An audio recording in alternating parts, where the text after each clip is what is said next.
Hello everyone and welcome to yet another episode of Reset to Zero powered by Highperformr. And here is again Srivatsan and I, we co-founders of Highperformr.ai.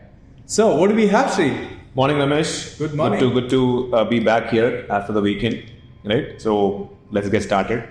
Sure, how was your week? The week was pretty good, pretty busy as well with the launch of Highperformr free plan. We'll talk about that a little later. But how was your weekend? I know you were traveling. Last couple of weeks we are busy with traveling and attending a lot of events. Absolutely. So how was it going there? It's been fantastic. Things are getting busy towards the end of the year, but it's still, we don't have too much time to rest. It's good to be attending these events. Yeah.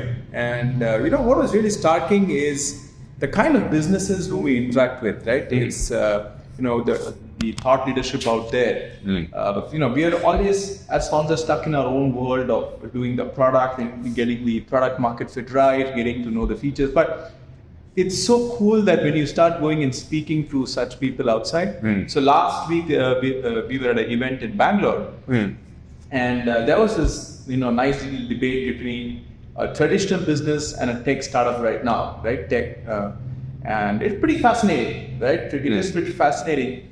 There is, of course, it's a matter of capital, and let's keep that out of the equation for now. But there are management lessons to be learned. Very fascinatingly, there is this person who runs shop in a place called Ambod, and it's an export business. They do handcraft leather equipment, leather accessories. But something really, was really, I took that as a great message in the way back, is how, and you can imagine, right? If it's a factory setup, and there is people are working, they're blue collar workers, and he mentioned that there are 3,000 employees who have access to the managing director. Wow. Right? And I think that's a big deal. And it's not because they're going to call up for every fight, and it's just that they have access to this kind of a person. And that's really fascinating for me. Because we always, in this new age type, tend to keep away from everyone and say, hey, no, you have to book a calendar. There are these tools, productivity tools, for which sometimes you have to make use of. But I think that was a big management lesson. If you have to get to the pulse of what's working on the shop floor, then access is very important. And people there should have access to you at any point in time. You cannot be worked in a closed door. But just pausing there, Ramesh, right? So wouldn't it be like overwhelming for a company of that size, 3,000 employees, to have access to their MD or the CEO of the company, right? Yeah, he made a very good point. He said, just because people have a phone number doesn't mean they're going to call you at any point in time, right? They will call you when there's a red alert, when there's a fire that needs to be put out is when they call you. When they feel that the MD of the company needs to know what's happening, and wrongdoing that needs to be happening is when. And if you can understand, right, these are shop workers, these are blue-collar workers, and if they have the thought to say, hey, I need to escalate this only now, the kind of maturity that the organization has inculcated in them, it's pretty phenomenal. That was a great management lesson for me. How was yours? No, I think, pretty similar, Ramesh. What I see is that also like a kind of a trend in like a lot of these growth companies, I would say, growth startups. We are now okay to listen to people who are to build business from ground up doing bootstrap. I think I would say like 3-4 years back, I think we probably had a thinking that, hey, it's two different ways of running your life, right? That's the way it sounded. But now looks like there's a lot more interest because a lot of these events, be the Tycon or whatever event you said, we are getting a lot more people who've been there, done that. Yeah. But on the other side, we're trying to understand what's the alternate way to grow. I think that's a very positive, I would say, the aspect of the whole startup ecosystem right now. The most of the founders or the VCs, for the matter, they basically are open to looking at alternate ways to grow in a sustainable form, is what I would say. Yeah. That's what has been my observation in the last couple of weeks of events. But hopefully, we get more interaction. End of the day, we are interested in understanding. What makes you say that? See, end of the day, we are trying to figure out how to run a business. End of the day, that's a crux of it. And when you have even though we hear a lot of, dry powder, nobody knows where it is kept, but end of the day, people want to learn how to run business. And we want to understand how successfully people have done. In the past, we have run growth at all cost, but now with the cash flow becoming the king right now, we're looking at companies who have actually been there, done that. How do you run cash flow, right? How do you learn how to keep the cash flow positive all the time? How do you make decisions, 3 months, 6 months, 1 year at a time, looking at the cash flow? That is the thinking which is basically, I see broadly, which is coming into, which is a great thing to have. And with the market going up, with this thinking, I think India probably has a good, can build a great ecosystem, which can build large startups. Very well said. Right? Very well said. Actually, the founder of Thyrocare was there in this meeting, and he very well put it. Like, hey, founders, you are running this. Do not run your business as a marathon. Yes. Right. It's not a marathon. It is a long. I'm sorry. He said it's a marathon. Yeah. Right? It's not a sprint. Correct. So he said, hey, you cannot just be sprinting. You're going to get tired. You can't sprint 3,000 meters. You can sprint 100 meters. Right. Right. So that's a very well thought out point, right? Because he's built it over a period of time. He's exited it at a phenomenal, but he's built it for 23 years before spinning it out, right? Yeah. That was a great management lesson as well for me. I think we also heard from Mr. Vardarajan right? Those nuggets. Talking about Dr. Jairam Vardarajan. Dr. Jairam Vardarajan, indeed. And they've been running a family business for years together, generations together. And he's probably the third gen entrepreneur of the business. Correct. And he had some wise cracks as well. Yes. Meaning, in fact, he made a statement which just even, I can just remember vividly where he said, the customer headache is an opportunity for an entrepreneur to innovate. Right? That was like, I think that seems like ESG story. That's about it, right? We spoke a lot about ESG, but here is someone that was fantastic for somebody to run a $400 million business out of Coimbatore, right? Was like phenomenal, right? That was basically, I would say in a way, good to see people coming out talking about their success. Success doesn't need to be the one which are captured in the TechCrunch of the world, right? It can be, success could be anything which is like, sustainable, long term. And a lot of these conversations only brought in two things, like you mentioned, Ramesh, right? One is patience. Yeah. All these businesses, first they sustained over a period of time. They run the business for 5 years, 10 years, 15 years, 20 years, right? And then they come out and talk about it, right? That was one big observation for me, right? I think patience is very, very important thing. It is not a sprint, it's a marathon. Yeah. That's a thing. And then at the end of the day, one observation from all these people who were also coming in from the other side of the world, who haven't gotten money for growth, also are optimizing for growth in a very sustainable way. In fact, they all mentioned that. Hey, we all look at cash flow along with growth. Correct. We want to optimize for growth based on our cash flow. Was on one another observation I had, but I would say that's the broad takeaway. But I think that also leads to me to ask you a question, like, you've been a marketer yourself for many, many years, almost for 2 decades, doing multiple, selling different things, right? So how do you see this growth?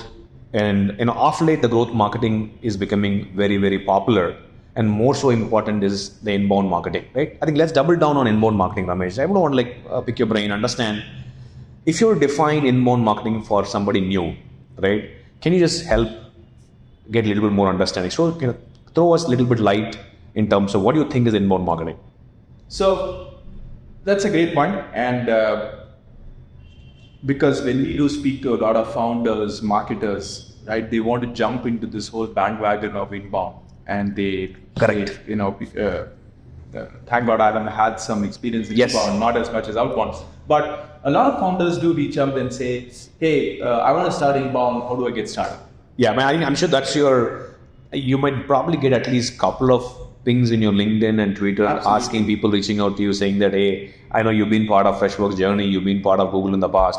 Hey, can you help us get started on inbound? Right. Now, how do you start doing this? Right. What do you tell them? Correct. And taking a leaf out of those businesses that we've spoken to, inbound is always thought about as a jump start to business. So if you want to starting business, if you have a product, put it out there and start inbound. And that's correct. Pretty much what people think. That's what people pursue. Yes, they do. That's the perception of the market out there. And, but let me tell you, inbound is exactly the opposite. Inbound growth is, if you want to have a long sustaining business, Inbound is when you have organically seeded it into users, people, your prospects, of using the product not right now but sometime later. Inbound is all about having a content machinery that you're always upgrading. Okay. Right? Inbound is all about looking at a tech stack that you can track, because there's huge amount of numbers that you need to play around with, right from website visits and so on. So everything, this whole ecosystem of inbound, if you have to set it up, it's not as easy. Just because you're a small company, if you think inbound is the easiest way to go, it's not easy. If you think that you have a full-fledged website and you can do inbound, it's not that easy. Okay. Right? So that is inbound for me. That is the way to answer the question of what is inbound. Inbound is organically seeding in your business or the category in which you're there, so that when people think that they are in a position to buy a product, they would probably land on to you, and then you take it from there. So that's inbound. That's interesting. But I initially thought, Ramesh, initially I thought, and I'm sure a lot of people like me, when they started off, right, we think inbound means immediate sale, right? It's like immediate, closure of business, right? Can you dwell into that and tell me, like, hey, you said over a period of time, right? So can you also talk about how do you classify people within this inbound journey? Sure. One, right? And I have one more question as well. It's going to be overloaded though. You also kind of bring a parallel to these, the bootstrap companies, businesses we've been seeing, right? Businesses running on a conventional way where there's a lot of patience is been the one which has been really, is been one which has been followed. They all have done this for multiple decades. Now here you're talking about inbound and saying like over a period of time. Correct. Can you also bring that correlation? Like what is the factor of time here, and how do we identify or classify your prospects to inbound? All right. Sri is me now. Spot here, the loaded question, but excellent questions. Let me go through them one by one. First is I think thanks to Ramesh, who's spotted this whole idea of inbound right there. User conference is called inbound, and you can't get a more powerful name. And someone who's done inbound the right way. Right. Yes. Okay. So beautifully done. But over a period of time, from what even HubSpot has done in terms of inbound marketing, there are various categories in which you can have this inbound marketing done. One is, purely, we spoke about PLG the last week. So one is purely the PLG way. It's a product-led inbound growth that you can get, which means that you attract the user comes in, they figure out what needs to be done. And companies like Motion have done that extremely well, which means you start using their product, you get to know of, inorganically get to know of a productivity tool called Notion. You come into the tool, start using it, there is no need to pay for it. But at the right time, when you think that, I need to add my team member to this, is when there is an upgrade if you have to get more licenses. That's growth led by the product in itself, right? You have features that probably you need to have for more, and you unlock it, and then the product grows. That is product-led inbound growth.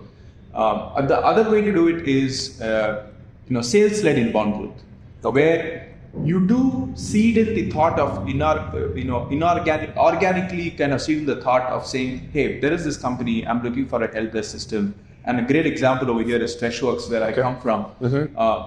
You get the people to sign up for the product, right? And that is a free trial that goes in, it cuts off after 7 days or 30 days or whatever the trial period is. And then there is a sales assistant over there who comes and tells you, they take every opportunity, they make use of every opportunity in that upgrade process to kind of say, hey, upgrade.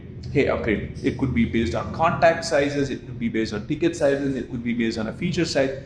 The salesperson is constantly looking to see when to make the switch, and they're probably counting you. And so there is inbound marketing involved, and there is sales assistance over here that's required. Okay. And the third, which is becoming way more prevalent these days, is community-led inbound growth. Okay, and, that's interesting. Okay. And companies like Figma, right? Designers know how to use it, how to use the product. It's not that you're not going to. But there is a community which helps unlock multiple features. They are talking about it on its own. So it's not even a salesperson who's sitting and trying to tell you. You're a part of a forum. And then we start looking at it, right? And every company right now is trying to do this, and rightly so, because at the end of the day, it is user-generated content sometimes that is helping you unlock a lot more inside your product. I think these are These are three things. I mean, this is very clear. You said you spoke about the sales-led inbound, product-led inbound, and the community-led inbound, right? And I'm sure you have seen examples where a company would do like one or more of these things. Yeah. Right? And sometimes they might do all the three, but some of them might one or more of these, right?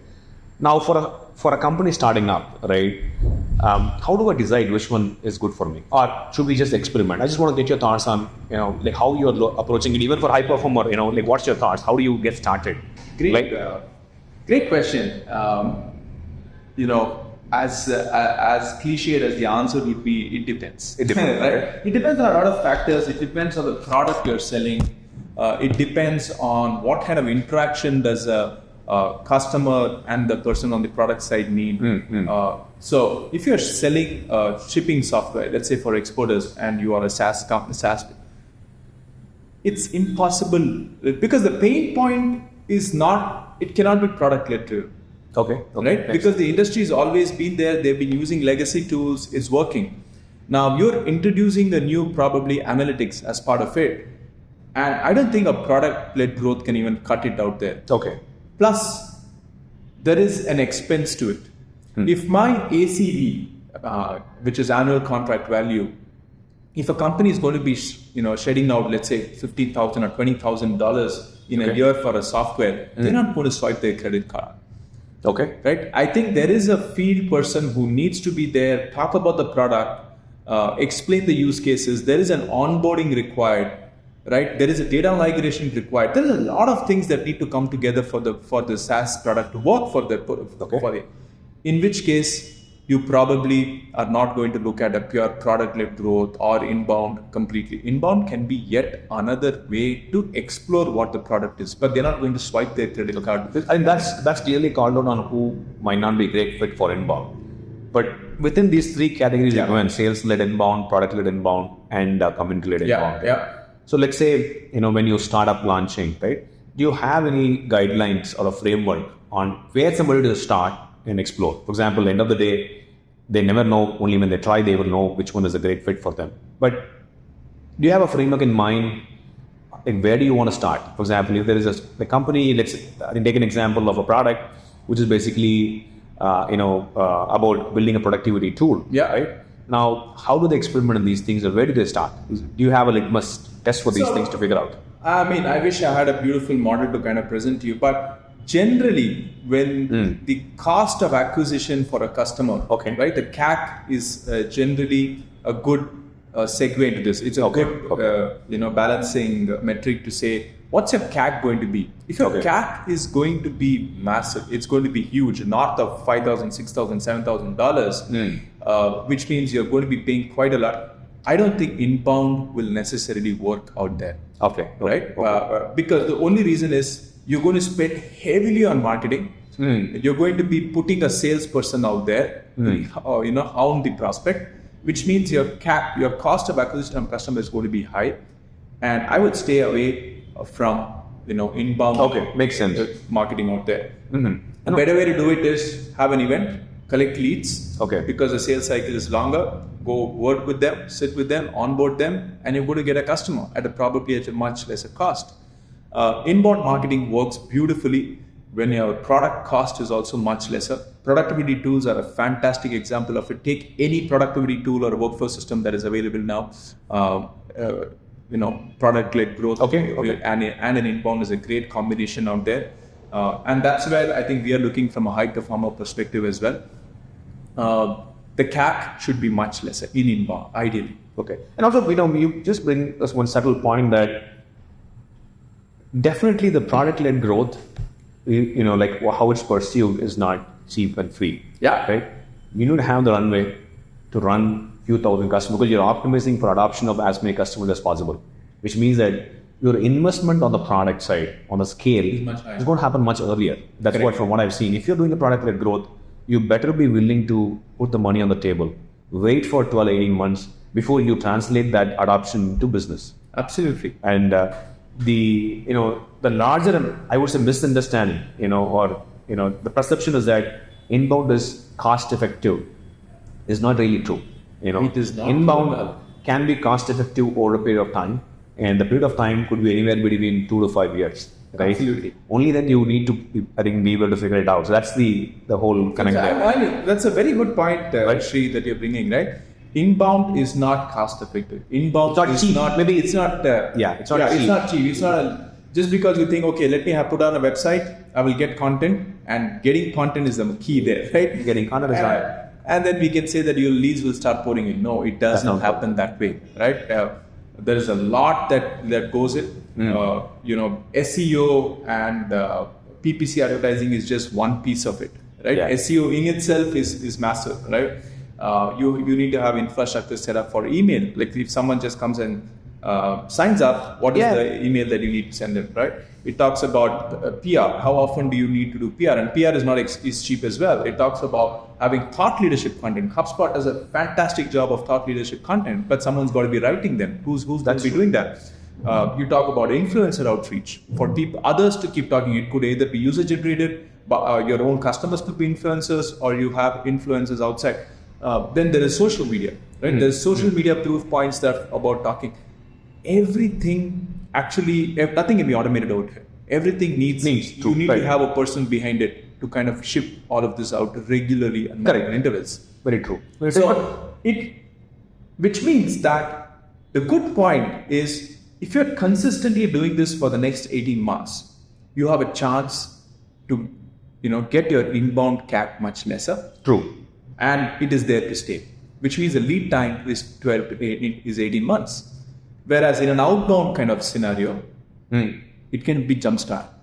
True, but You just need to have a sales SDR calling upon a raw database. You have an account executive, keep closing. Just keep going, taking your suitcase, your briefcase, and literally knock on the doors and do the demo. Yeah, I mean, there's one subtle point there, Ramesh, right? You're very true there, just that the difference between outbound and inbound.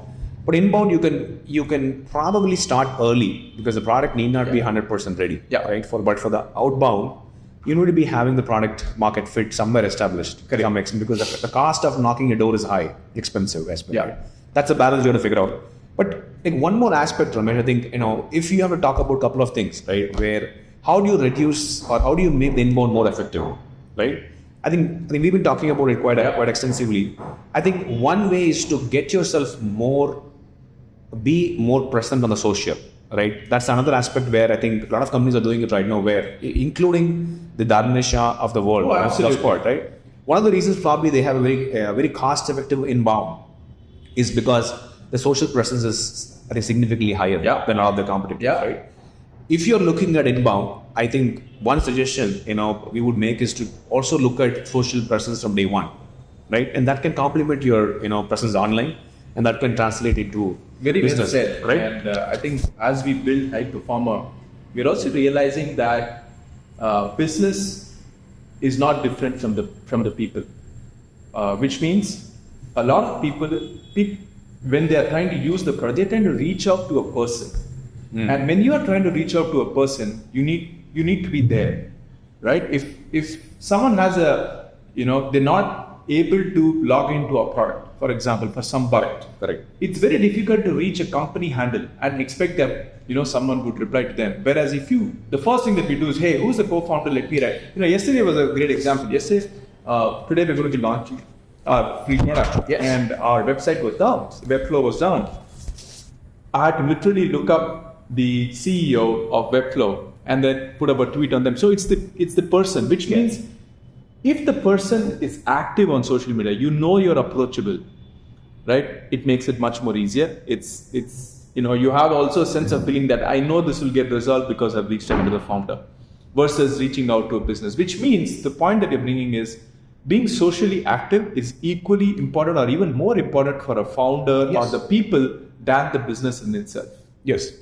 And in fact, that's one of the big levers. I think I would say 3-5 years, right? What probably is not consistently happening is that when you start up and you start building your, startup, you start building a product, the founders and the core members of the team are not socially present effectively. They think that we put up money on inbound and then you crack the whole funnel. It could if we had unlimited, money coming in, right? But now is the whole throttling happening on the budgets, Ramesh, right? Sustainable growth is possible when you start looking at social person day one? I think if you can pass that topic for a second there, I just want to go back and summarize on the inbound, right? But just before I know, I'm itching to say this point as well, because, as founders from India, the advice that you often get is, hey, start a business from India, which is inbound driven, and you will see success going really fast, right?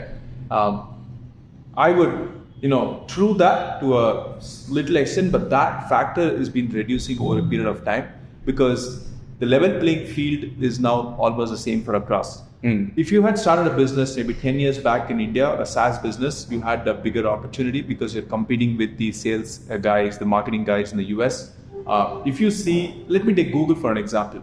The cost, the CPC is just the same irrespective of you are in India or in the US. Right? The level playing field, if you see the rise of, I don't know if there's a report even available, but my guess is the CPCs have just gone rising, especially when it comes to productivity tools and any of these, because there are so many players out there, each offering a niche and everyone participating in any workflow kind of a system. Interesting. So that's an interesting point. It's not definitely cheap, but that's a takeaway, and you need to basically, if I have to summarize the point, right? I think you should look at it in a different type of sections or categories of inbound. Understand a little bit more on that, whether you want to do the sales led inbound or whether you want to do it the product led way. Correct. Or you want to build a community, right? But start investing early on is what Ramesh is saying, right? Invest early on the inbound strategies. Also start with the social presence to start with, because that itself is a great lever for inbound. But totally, right? And that's the I think, Ramesh, any kind of final thoughts, for somebody, if they have, let's say, $100,000 and they want to make the inbound work. Give us like 3 places where you would put $100,000. Typically, as a marketer that I am, I love the funnel. So I'm going to talk about the funnel. And as Avinash Kaushik has probably built one of my favorite funnels over here is, who are you good? The top of the funnel is really large, right? Both in terms of breadth and length. So we invest there organically. And because this is where community-led marketing really helps. When you are bringing together a community of people who want to do a certain thing in a way. So you're creating that whole community, right? Figma is a fantastic example. Let me talk about an example of travel, maybe in this case. If people are bookmarking, let's say your tweets or your blog, about a certain destination, it doesn't mean that they need to go to the destination right now. Right? They're just bookmarking. It's in the back of their head. You can't go and slap an ad just because they found Netherlands. You can't say visit Netherlands right now. I mean, come on. Just bookmark. They want to read more about it. It's probably their dream destination. So that's on the top of the funnel. So try gathering a lot more around the community of people who want to visit Netherlands. Connect them with people who visited Netherlands. That creates that. See, and you've got to figure out what is the marketing motion that you need to do to get that. And then there's the next level in the funnel, which is, I am probably going to visit Netherlands. But I have a commercial intent, but it's not right now. I want to plan for it. So, and then that's a different kind of marketing that you do. Then you start exploring. You show them YouTube videos, right? You create that awareness of Netherlands. Hey, what is cheap? What is expensive? What are good flight fares? And stuff like that. And that is one piece of it.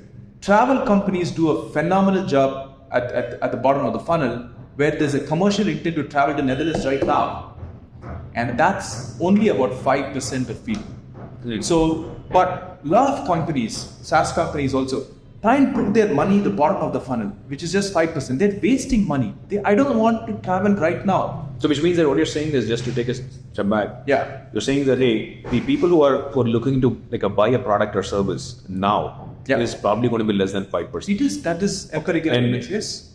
What happens is a very interesting point in bringing in, where you think that most of our efforts from an inbound marketing point of view goes into targeting these 5%. Yes. And we're ignoring the rest of the 90%. Yes. Okay. So what you're saying is that if you have any budget or no budget, and if you want to start doing inbound, you're saying that, I think, we have to find ways to target the 95%. Absolutely. Okay, so that's to answer your question, the $100,000 that I have, I would probably earmark $40,000 right at the bottom. and spend the 60,000 baht in kind of bringing that awareness, bringing that community together, and then the push will automatically. Yeah, starting from building the brand. Absolutely. Start being consistent on the social. Yeah. Start writing SEO articles. Absolutely. XYZ. What you're saying is target the 95% of the community. Correct. And do it consistently enough so that over a period of 12, 18 months, when they have a kind of a need to buy it right now, Intent. they basically click the button. Right. Awesome. So we can close with that, Ramesh. On a closing thought. Great conversation. I think thanks for all the insights. Looking forward to the Highperformr launch as well very soon this week. Absolutely. So you want to talk about that briefly? We can just close with that. So Sri and team and we've all been working over the weekend, getting ready for our launch. Yet another launch. We've done so many launches, and I think this will be a good habit going forward. This launch is all about we'll be getting a free plan for all of you who are looking to have a social presence. If you're a business, if you're a creator, if you're an entrepreneur, whoever it is.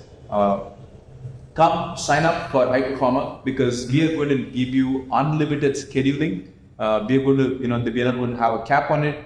You will be able to look at probably drafts. We're going to also come out with drafts that you could probably instantly use. These are ideas that we will look at people's profiles, and then the AI takes over and says, hey, these are ideas that you can talk about because that's been your area of interest, and lots more. Yeah, I think Ramesh just summarized on what we have. The intent here is this, right? Very simple. We just want to give a tool which will help everybody improve, or be able to elevate the social presence. Absolutely. And for you to have a social presence, we don't want you to go pay for, let's say, for that particular product. We want to basically help you be there first, and then over a period of time, you'll see the value and you'll translate that into demand, like how kind of Ramesh mentioned. The whole idea for Highperformr is to help you build the inbound funnel. Totally. I think, be able to build that over a period of 12 months or 18 months. But the starting point is to build the social presence. Yeah. And it is also pretty apparent that we have taken the product-led growth, and hence we are basically putting the product out which you can start using. Sure. And once you have the social presence, Ramesh, I'm sure, the entire inbound marketing will kick in, right? And so all the best for everybody. I think looking forward. Absolutely. And this is Sri and I signing off from yet another episode of Reset to Zero. It is Reset to Zero for us indeed, because all of this, we are learning from scratch, applying some of our learnings, and then bringing it out and putting it out there. So take care, have fun, and have yet another great week ahead. Yeah, thank you, and looking forward.